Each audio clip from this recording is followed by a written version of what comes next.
FEMSA presenta The Mexican Dream.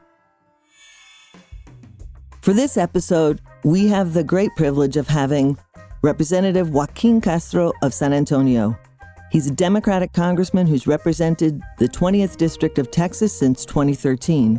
A second-generation Mexican-American, he's a member of the Intelligence and Foreign Affairs Committees, and he's also a member of the Hispanic Caucus, among many other caucuses of the Congress. Welcome, Representative Castro. It's great to be with you. Thank you for having me. Thank you. You know, in the U.S.-Mexican relationship, there are so many actors other than the executive branch and diplomats. As a member of the Foreign Affairs Committee and others, what do you think the role is of Congress in this critical relationship, and how have you seen Congress either help or hurt this relationship? Well, I feel like I've seen both in very big ways, particularly over the last few years. I think a bright spot was the passage of the USMCA and a second version, basically, of NAFTA, because Mexico is always in the top three in terms of trading partners with the United States. And so just the very important economic prosperity that each country generates for the other and the incredible trade that goes on between our two nations is so important. And Congress, of course, has a big role to play in that.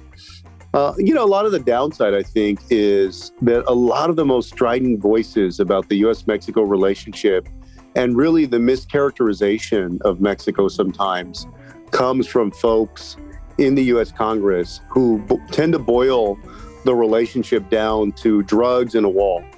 And so those voices, I think, often don't take into account the incredible economic prosperity that Mexico helps generate for the United States, but also the historical narrative that's also missing about Mexico's role and contributions to the United States. I would say, that there are a lot of Americans who don't realize that a big part of the United States was once Mexico. So, of course, there's a lot of, incredible cultural contributions, economic contributions, social contributions because of that alone. Yeah, it's true.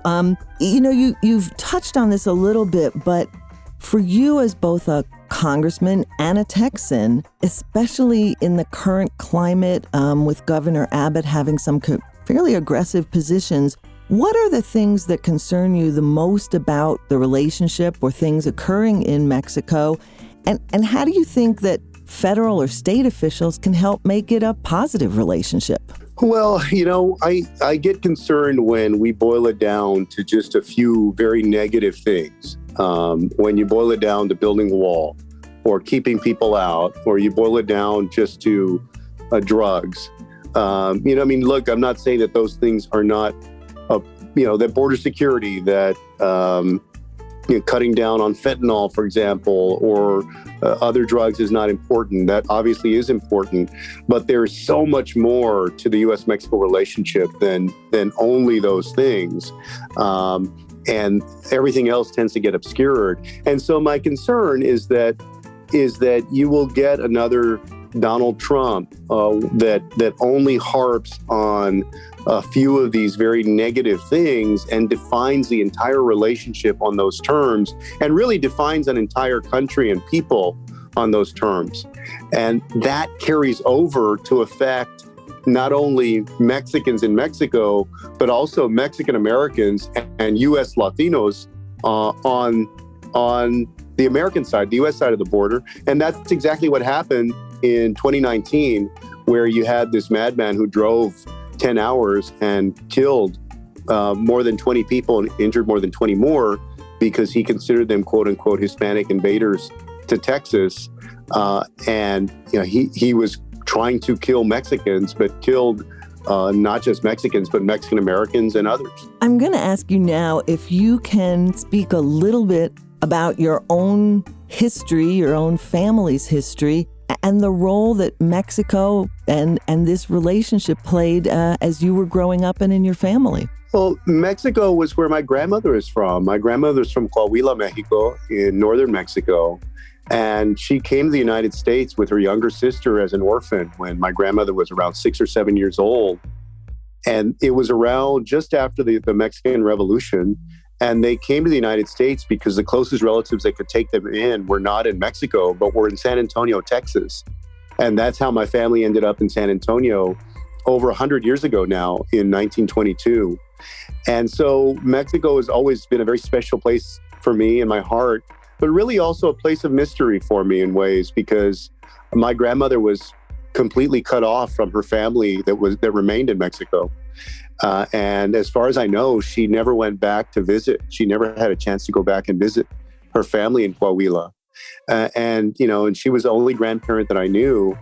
And also when my grandmother came to Texas, there were still signs that said no dogs or Mexicans or Negroes allowed, in Texas establishments. And speaking Spanish was illegal in Texas schools.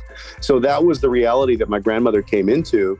And it bled over into my mom's generation, who struggled for civil rights for Mexican Americans and others. And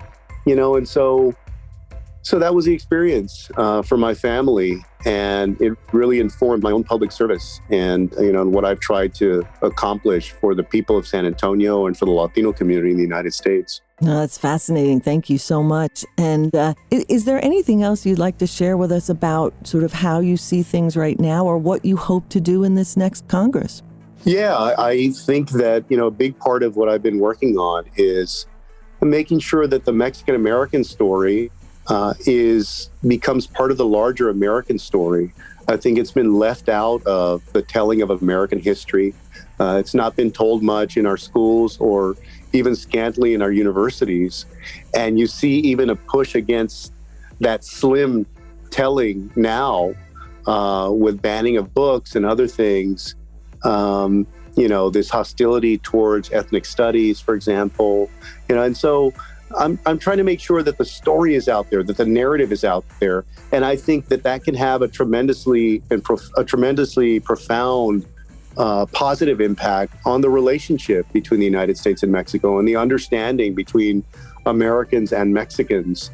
And there's a lot of work to do in that. Well, thank you so much, Joaquín Castro, Congressman from the 20th District of Texas. Thank you for being with us on The Mexican Dream. Great to be with you. Este es un podcast de la colección Pensando, País, producido por Xook Audio.